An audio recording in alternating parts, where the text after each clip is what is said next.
नमस्कार, बहुत स्वागत है आपका हमारे खास कार्यक्रम सितारों की चाल में और मैं हूं आपके साथ मनीषा पाटीदार। इस कार्यक्रम में हम आपको बताएंगे आपका आज का दिन कैसा बीतने वाला है और जानेंगे आज के विषय के बारे में। मेरे साथ भोपाल से जुड़े हैं ज्योतिषाचार्य अरविंद तिवारी जी। पंडित जी, आपका बहुत बहुत स्वागत है। तो चलिए कार्यक्रम की शुरुआत करते हैं।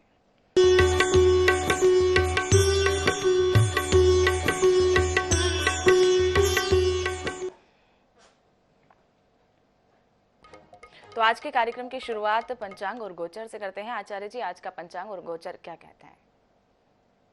जी नमस्कार। INS 24/7 के जो दर्शक हमारे इस लोकप्रिय कार्यक्रम यानी सितारों की चाल को देख रहे हैं, उन सभी को मेरा बहुत बहुत नमस्कार। और विभिन्न प्लेटफॉर्म पे यदि आप इस प्रोग्राम को देख पा रहे हैं तब भी बहुत बहुत नमस्कार।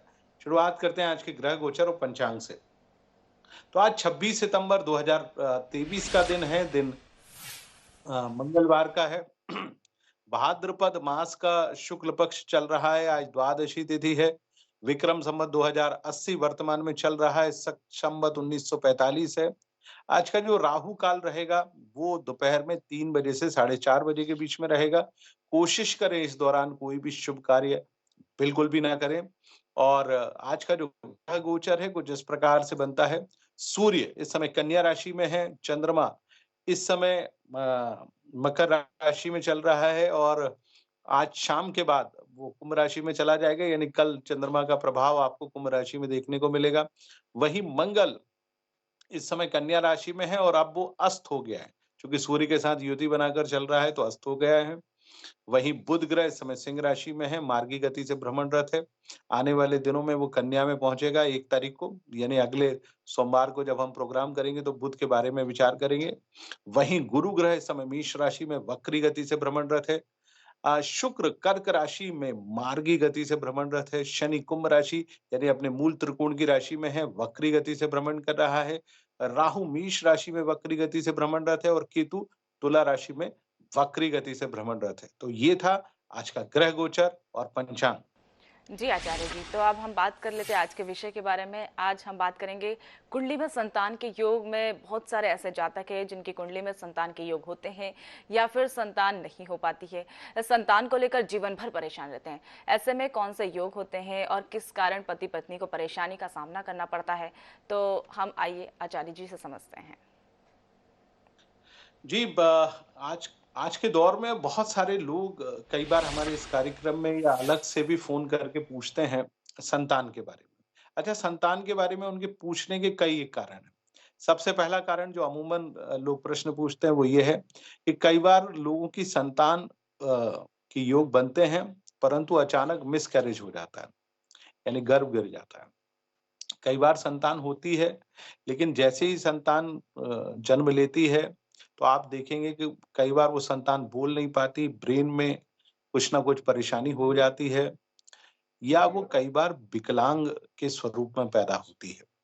इसके अलावा संतान को लेके जो अगले प्रश्न पूछे जाते हैं, मैं एक-एक करके सभी का जवाब दूंगा, ऐसा क्यों होता है और किस कारण से होता है।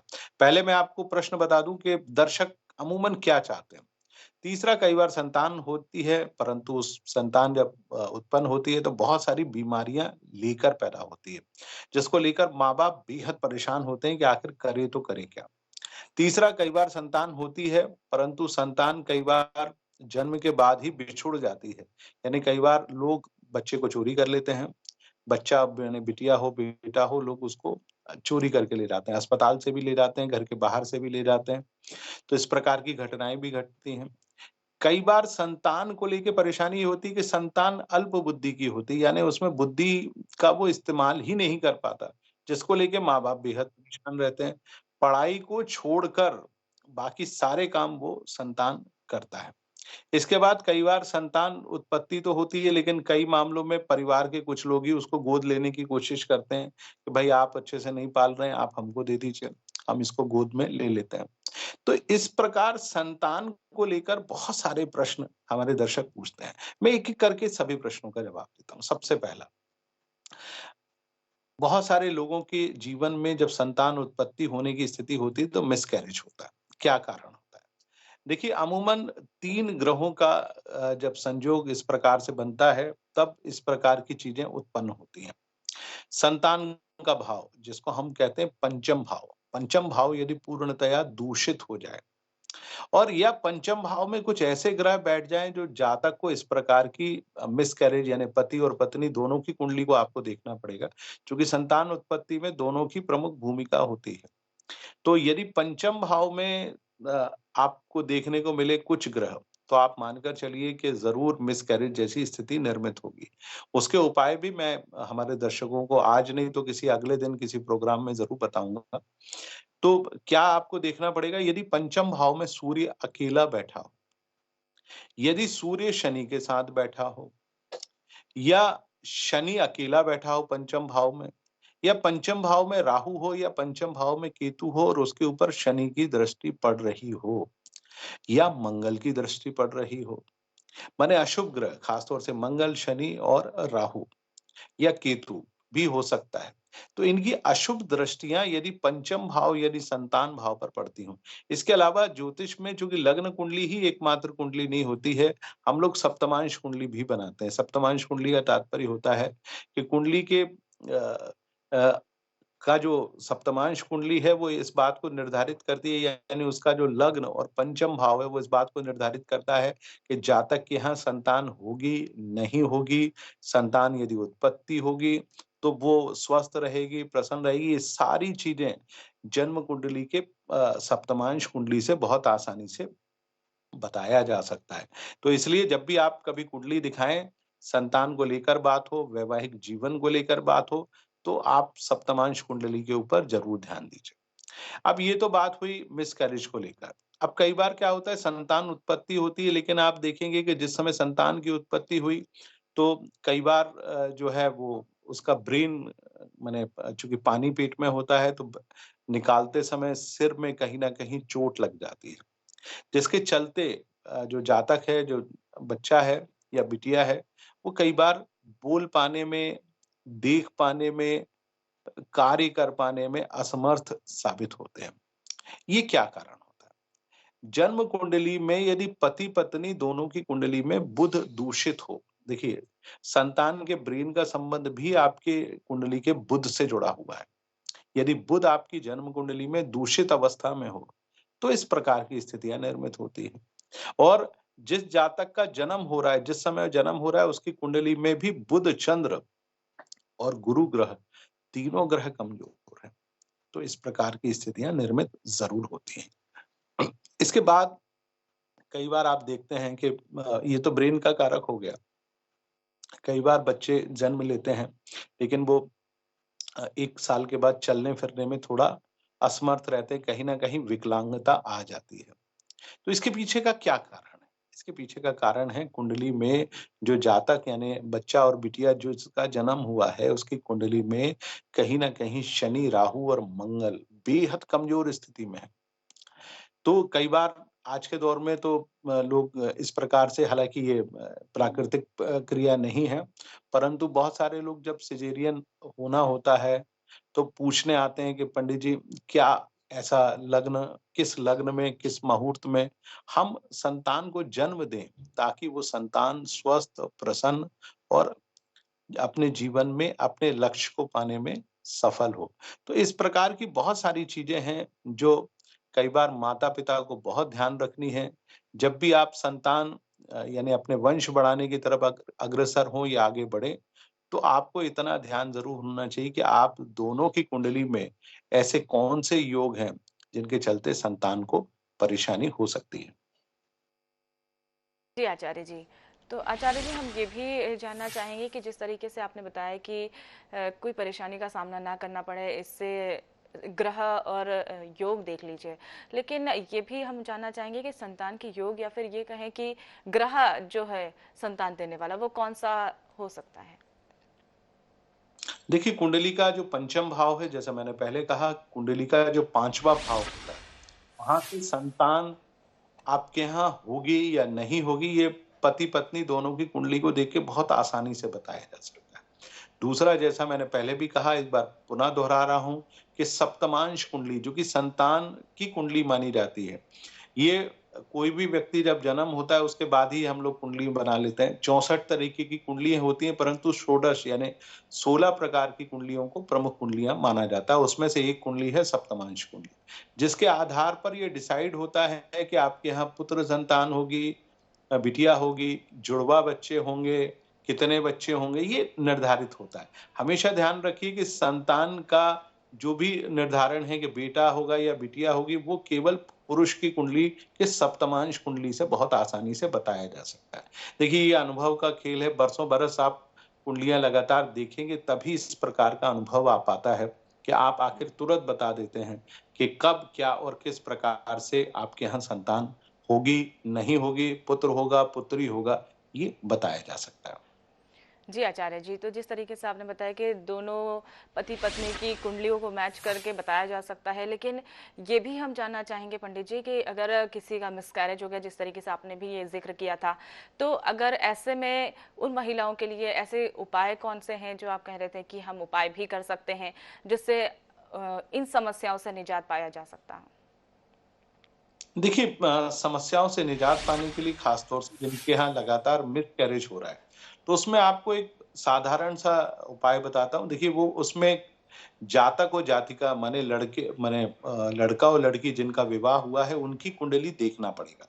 कैसे देखेंगे आप?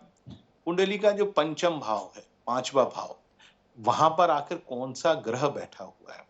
या उस ग्रह को कौन-सा ऐसा क्रूर ग्रह कौन-कौन से हैं? जैसा मैंने पहले बताया, एक बार पुनः दोहरा रहा हूँ, शनि है, राहु है, मंगल है, केतु है और कई मामलों में सूर्य भी एक प्रकार से संतान अवरोध का कारक माना जाता है। पंचम भाव में भी यदि सूर्य बैठा है तो आप मानकर चलिए कि कई बार मिसकैरेज होंगे। कई बार इस प्रकार की परेशानियाँ दंपति को सामने आएँगी और वो बेहद परेशान स्थिति में रहेगा कि आखिर करे तो करें क्या?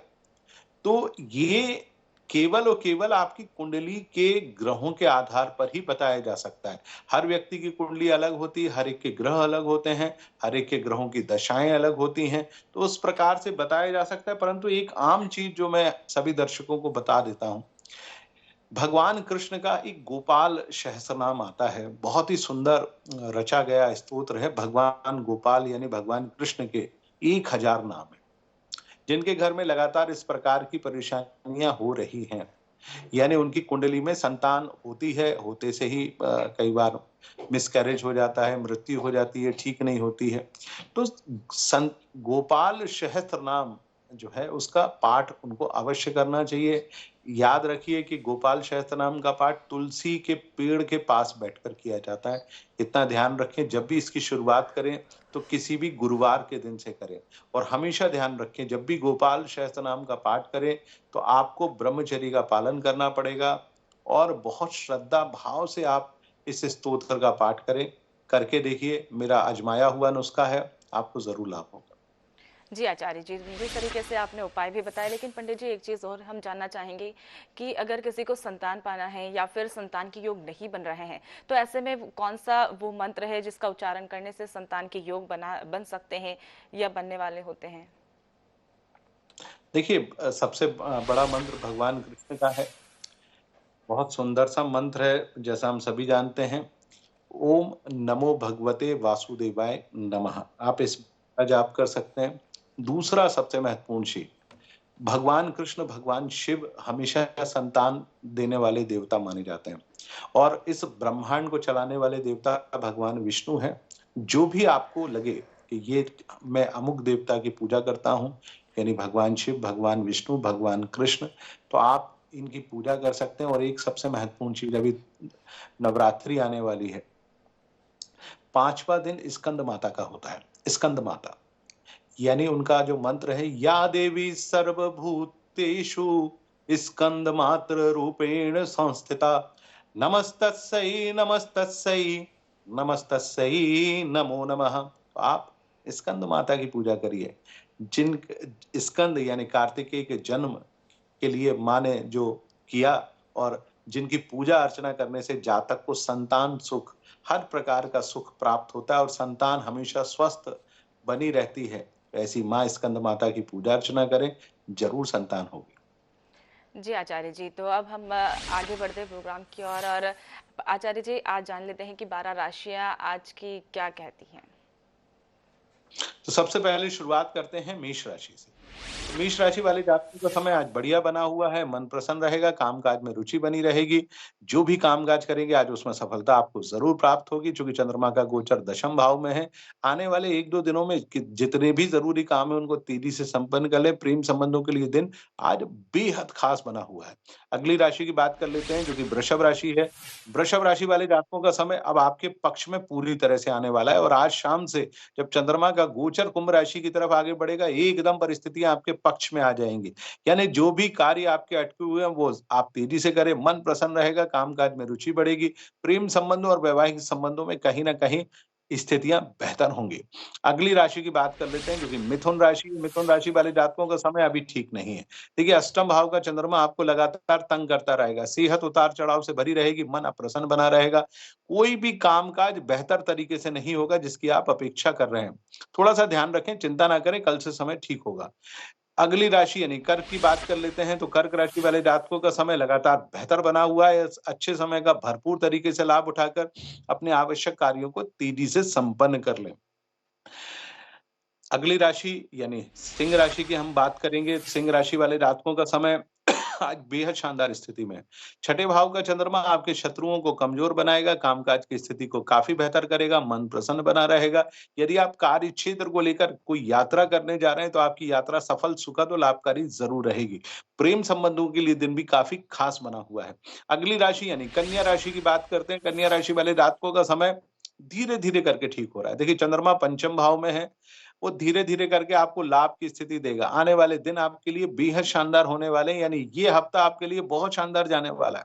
कामकाज बढ़िया रहेगा, मन प्रसन्न रहेगा, शिक्षा, प्रतियोगिता इत्यादि कार्यों में सफलता अवश्य प्राप्त होगी। अगली राशि की बात कर लेते हैं, जो कि तुला राशि है। तुला राशि वाले जातकों का समय अभी भी आपको तंग कर रहा है। मन अप्रसन्न बना रहेगा, कामकाज में रुचि नहीं रहेगी, जो भी कामकाज आप करेंगे उसमें सफलता प्राप्त नहीं होगी। थोड़ा धैर्य बनाए रखें, चिंता ना करें, आज शाम से समय स्वतः ही ठीक होगा। अगली राशि की बात कर लेते हैं, जो कि वृश्चिक राशि है। वृश्चिक राशि वाले जातकों की कुंडली बहुत बढ़िया है, पराक्रम भाव में बनी शुभ ग्रह स्थिति आपको लगातार लाभ देती रहेगी, मन प्रसन्न बना रहेगा। अपने आवश्यक कार्यों को तेजी से संपन्न करने की कोशिश करें, आपको मित्रों, परिजनों और रिश्तेदारों से सहयोग अवश्य प्राप्त होगा। अगली राशि यानी धनु की बात कर लेते हैं। धनु राशि वाले जातकों का समय अभी ठीक नहीं है। आज जो भी काम करेंगे उसमें सफलता नहीं मिलेगी। अदालती, मुकदमेबाजी या विभिन्न प्रकार के कार्यों में परेशान बने रहेंगे। इसलिए थोड़ा धैर्य रखें, आने वाले समय का इंतज़ार ज़रूर करें। अगली राशि यानी मकर राशि की बात कर लेते हैं। मकर राशि वाले जातकों का समय बढ़िया बना हुआ है, इसका भरपूर तरीके से लाभ उठाएँ। अपने जितने भी आवश्यक कार्य हैं उनको तेज़ी से संपन्न करते हुए तेज़ी से आगे बढ़ें, चूँकि कल से चंद्रमा जब कुंभ में पहुँचेगा तो थोड़ा-सा परेशान आप ज़रूर होंगे। अगली राशि की बात कर लेते हैं, जो कि कुंभ राशि है। कुंभ राशि वाले जातकों का समय ठीक नहीं है। देखिए, 12वें भाव का चंद्रमा लगातार आपके व्यय को बढ़ा रहा है, मन अशांत है, काम-काज में रुचि नहीं है। पर चिंता ना करें, आज शाम से समय स्वतः ही ठीक होगा और कल से आपको आनंद की अनुभूति ज़रूर होगी। अगली और अंतिम राशि की बात कर लेते हैं, जो कि मीन राशि है। मीन राशि वाले जातकों का समय आने वाले दिनों में आपकी बेहद सहायता करेगा। अच्छा समय है, एकादश भाव में चंद्रमा है, उसका भरपूर लाभ उठाएँ, नहीं तो फिर आप थोड़े-से परेशान भी हो सकते हैं। जी पंडित जी, तो ये थी पूरी 12 राशियां और राशियों के अनुसार आज का दिन कैसा बीतेगा वो भी आपके द्वारा बताया गया। तो आज के कार्यक्रम में हमने बात की कि कुंडली में संतान के योग कब बनते हैं और आपके द्वारा ये योग और ग्रह भी बताए गए। मेरे साथ भोपाल से जुड़े थे ज्योतिषाचार्य अरविंद तिवारी जी। बहुत बहुत शुक्रिया पंडित जी तमाम जानकारी साझा करने के लिए। तो फिलहाल सितारों के चाल में मेरे साथ इतना ही। आप देखते रहिए आई न्यूज़ 24/7। नमस्कार।